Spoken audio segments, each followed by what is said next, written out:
Welcome to another edition of Begley's Mailbag here on SNY.TV. I'm Ian Begley, SNY NBA Insider, and we're here to answer your questions on the Knicks, Nets, and the NBA. First one here is from @RFeekins. Should Tibbs sit RJ and have Hart start in his place? I don't know if Thibodeau is going to mess with his starting lineup in that way because of the implications of that move.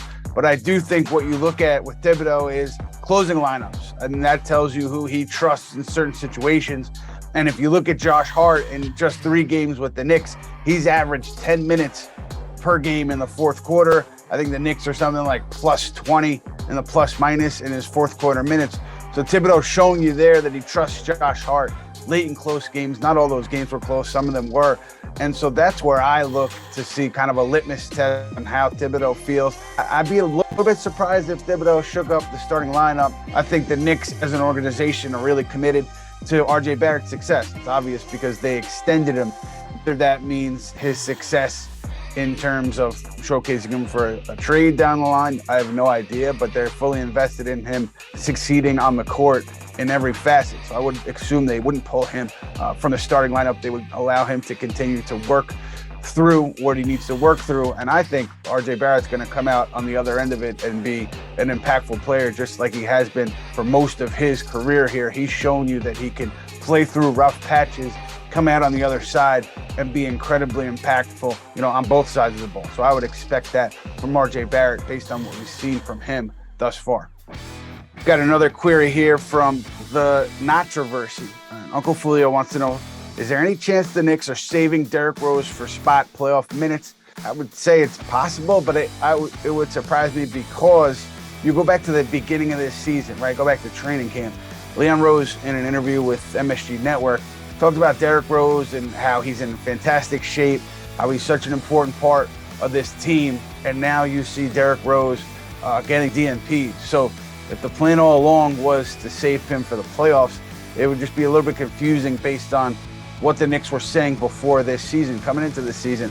The whole Rose thing in general confuses me a little bit because you traded for him a couple of years ago. He was incredible. He helped lift you to the playoffs, 4th seed in the East. Next, you re-sign him to a 3-year deal, 3rd-year team option. He comes back the next season. He's playing regular minutes. Then he gets hurt. Then he has surgery on his ankle, done here. Comes back this year healthy. You're talking about how great he looks, how important he is to this team. And then you start off slowly, and now he's out of the rotation. So are you telling us that Derrick Rose has nothing left? Or are you telling us that Derrick Rose could play for you, but you're just trying to do whatever it takes to win games right now if you're Tom Thibodeau? It's a little bit confusing for me. So it's possible that they're saving him for the playoffs, but it would be like a roundabout way of getting to that point if you're the Knicks. I know there was some interest in Rose at the trade deadline. Knicks obviously opting to keep him. He could ask for a buyout. I'm not sure where things are at this point with regards to that, but sure, the playoff minutes is a possibility for Derrick Rose. Got a question here from Mark Nylon. SNY reported that teams were contacting the Knicks regarding Obi Toppin's availability. If there were any serious conversations between New York and inquiring teams. I think that there was a framework in place with Indiana and with the Knicks where they at least got past the beginning stages of talks. And I think Indiana was comfortable with something. I guess the Knicks were not comfortable with something. It was my read on it at the time. I don't know how serious those talks got, but that was one discussion where I think it elevated beyond just picking up the phone and checking in. And I think that the Knicks, from what I had heard in talks with other teams, were looking for a significant price back on Toppin and on other players. Teams had said that the Knicks, what they were asking for their players was extremely high. And look, you think that's good business. You could see it that way. You could see it as overvaluing your assets. However you want to see it, that was the feedback that I had heard from some teams, that the Knicks were asking for a lot from players like Toppin and others on the roster.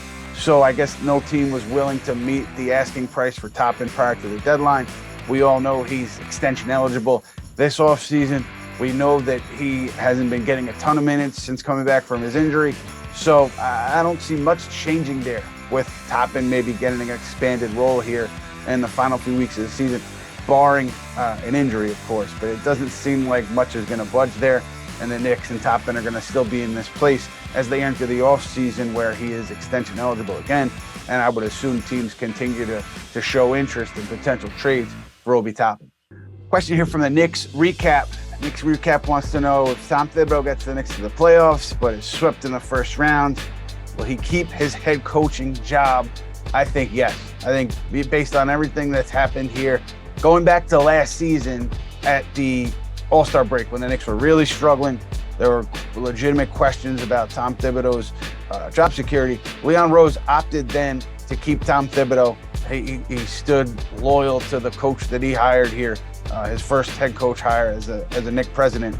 And so to me, if Tom Thibodeau then comes back this season, gets this team to the playoffs, even if they get swept, he's going to be the coach the next year because of for several reasons. One, they've had success on the court. I would assume that they would have gone farther than, or at least exceeded the win total that a lot of people would have expected.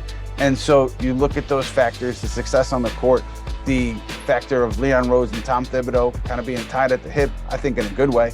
And I would expect Thibodeau to be back next year if the Knicks get swept in the playoffs, because to me, that's that step forward. That's the progress that owner Jim Dolan wants to see, that he talked about in his interview with WFAN a couple weeks ago. That to me would be clear progress. Got a question here from Jaded Knicks fan. I love that handle. Jaded Knicks fan wants to know, do you think Embiid is a real possibility for us next season? To me, you have to see how things play out in Philadelphia, right? Because if Philadelphia makes a long run in the playoffs, James Harden, Joel Embiid play really well together. I could see them staying together and James Harden re-signing in Philly. Everybody comes back and they keep going, keep trying to build towards the championship.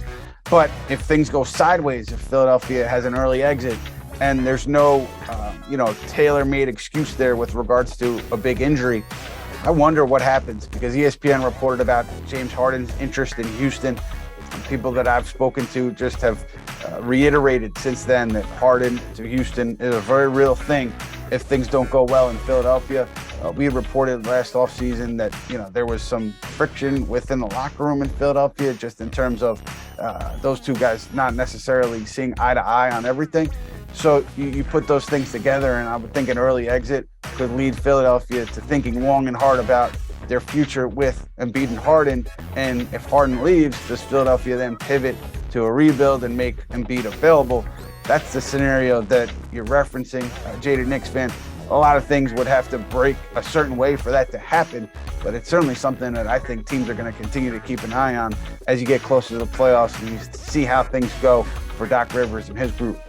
That's it for this edition of Begley's Mailbag on SNY.TV, but we will be back soon with another one, so please keep those questions coming.